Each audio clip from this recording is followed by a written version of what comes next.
inasema, Biblia inasema, kama jinsi ndugu alisoma Mathayo 17:5, anasema sauti ikatoka mbinguni ikawaambia, huyu ndiye mwana wangu mpendwa ninayependezwa naye, msikieni huyu.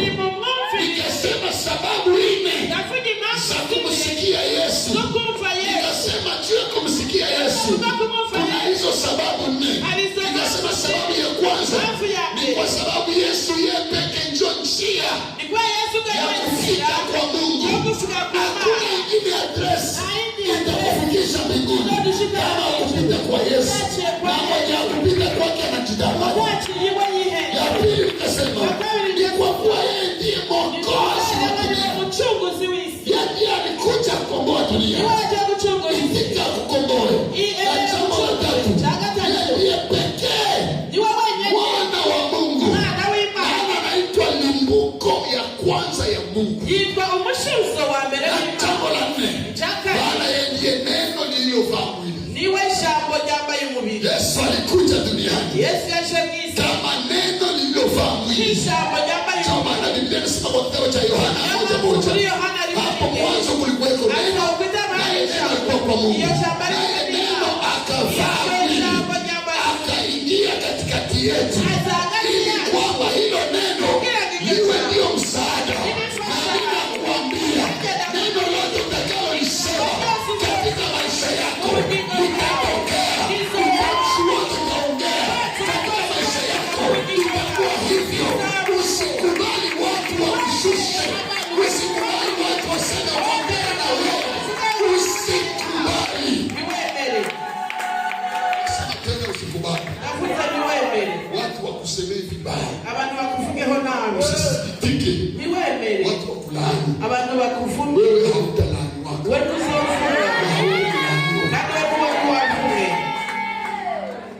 Kuna mtu anaweza inua mkono anasema laana yote, sema laana yote kwa jina la Yesu. Sasa faida 7 unapomsikia Yesu katika maisha yako. Ya kwanza, tunapomsikia Yesu kwenye maisha yetu tunapokea uzima wa milele. Tungali tunaishi, tunatembea tukiwa na uzima wa milele. Ni assurance, unakuwa asire kwamba kuishi ni Kristo na kufa ni faida. Maana nikiwa na Yesu nimekuwa tayari na uhakika na uzima wa milele. Yohana sura 5 mstari wa 24 anasema hivi, wote walio katika yeye walikuwa na uzima, na huo uzima umekuwa ndani yao tele. Na ninaomba, sijui kwa nani, sijui nasikiaka nani, inawezekana nasikiaka bwana yako, wanasikiaka watoto yako, wanasikiaka maradio, wanasikiaka telefoni yako, unafanya info zako, unafanya wala kipenda telefoni kama desert memsikia Yesu. Alikomvile Yesu Anasema nini? Avugiki. Amen. Ichukiruruka. Na ninatangaza. Nanja yatangaza. Wingu yoyote mweusi kwa maisha yako. Ikitu chose chini mrekini. Wingu yoyote tuweka chini ya kichwa chako. Ikitu chose masa chita wingu yoyote liko juu yako liliotoa roho yako. Na shala wingu cheupe likuangalia. Ikitu cheupe kulegesha wingu ya kimungu. Tuanze kuwaza vizuri. Tuanze kufikiri vizuri. Kila wingu ya wachawi, kila wingu ya mateso iliyokuikalia, nasema iondolewe ndani ya uwepo wa Mungu. Kuna wingu la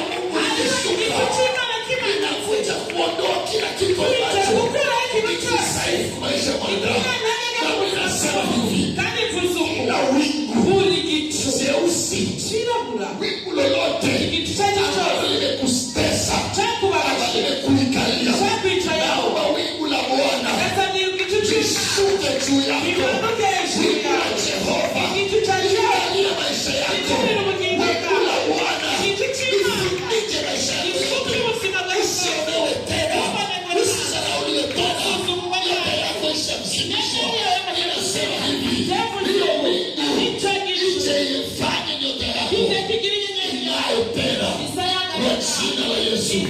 Kama una ibada hii, sema amen ya mzuri. Haleluya. Naamini ya kwamba matamko haya, nasema matamko haya niko na kutamkia yatakuwa ndivyo hivyo, kwa sababu naisema nikiwa juu ya hii madhabahu. Kuna watu unatembea lakini wingu la maisha yako lishapelekwa. Kuna watu unatembea lakini sungusungu ya maisha yako lishapelekwa. Kuna watu unatembea lakini bahati zenu zishanyang'anywa. Kuna watu unatembea mafikira yenu hamuwasitana vizuri, unakuwa stress na maisha mpaka mnashindwa niende wapi nifanye nini. Nimetangaza leo wingu jeupe la Mungu lishukie akili yako, lishukie maisha yako, lishukie destiny yako katika jina la Yesu. Kuanzia siku ya leo usilie tena, usilie tena. Chagulia sema wingu la Jehova linifunike kuanzia sasa kwa jina la Yesu. Sema kwa jina la Yesu. Haleluya. Wingu yoyote mweusi kwa maisha yako, wingu yoyote tuweka juu ya kichwa chako, wingu yoyote liko juu yako limeondoa rada yako, nasema wingu jeupe likuangalie, kisha wingu ya kimungu tuanze kuwaza vizuri, kufikiri vizuri. Kila wingu ya wachawi, kila wingu ya mateso iliyokuikalia, nasema iondolewe ndani ya uwepo wa Mungu. Kuna wingu la Mungu likishuka linakuja kuondoa kila kitu ambacho ni kisaifu maisha ya mwanadamu. Nami nasema hivi, na wingu jeusi, wingu lolote ambalo limekustesa, ambalo limekuikalia, naomba wingu la Bwana lishuke juu yako. Wingu la Jehova liangalie maisha yako. Wingu la Bwana lifunike maisha yako. Usionewe tena, usizarauliwe tena, nyota yako ishamsimishwa. Inasema hivi, hiyo wingu ije ifanye nyota yako ing'ae tena kwa jina la Yesu. Kama una ibada hii, sema amen ya mzuri. Haleluya. Naamini ya kwamba matamko haya, nasema matamko haya niko na kutamkia yatakuwa ndivyo hivyo, kwa sababu naisema nikiwa juu ya hii madhabahu. Kuna watu unatembea lakini wingu la maisha yako lishapelekwa. Kuna watu unatembea lakini sungusungu ya maisha yako lishapelekwa. Kuna watu unatembea lakini bahati zenu zishanyang'anywa. Kuna watu unatembea mafikira yenu hamuwasitana vizuri, unakuwa stress na maisha mpaka mnashindwa niende wapi nifanye nini. Nimetangaza leo wingu jeupe la Mungu lishukie akili yako, lishukie maisha yako, lishukie destiny yako katika jina la Yesu. Kuanzia siku ya leo usilie tena, usilie tena. Chagulia sema wingu la Jehova linifunike kuanzia sasa kwa jina la Yesu.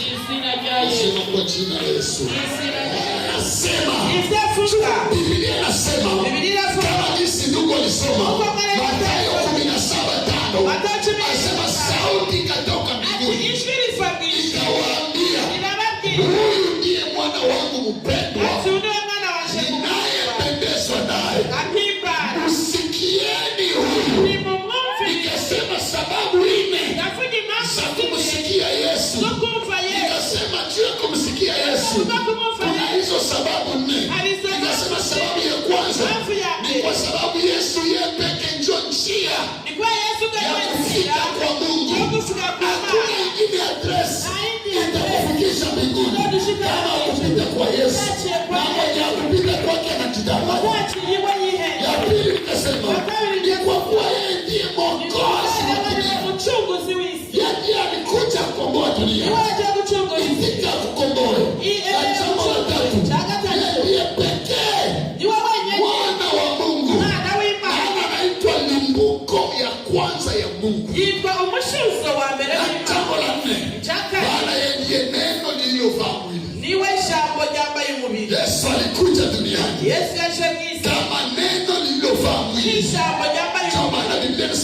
cha Yohana 1:1. Hapo mwanzo kulikuwa neno, naye neno alikuwa kwa Mungu, naye neno akavaa mwili akaingia katikati yetu, ili kwamba hilo neno liwe ndio msaada.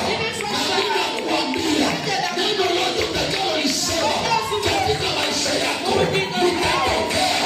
Utamshi wote utaongea katika maisha yako, itakuwa hivyo. Usikubali watu wakushushe, usikubali watu waseme ongea na wewe, usikubali. Sema tena, usikubali watu wakusemee vibaya, usisikitike watu wakulaani. Wewe hautalaani watu,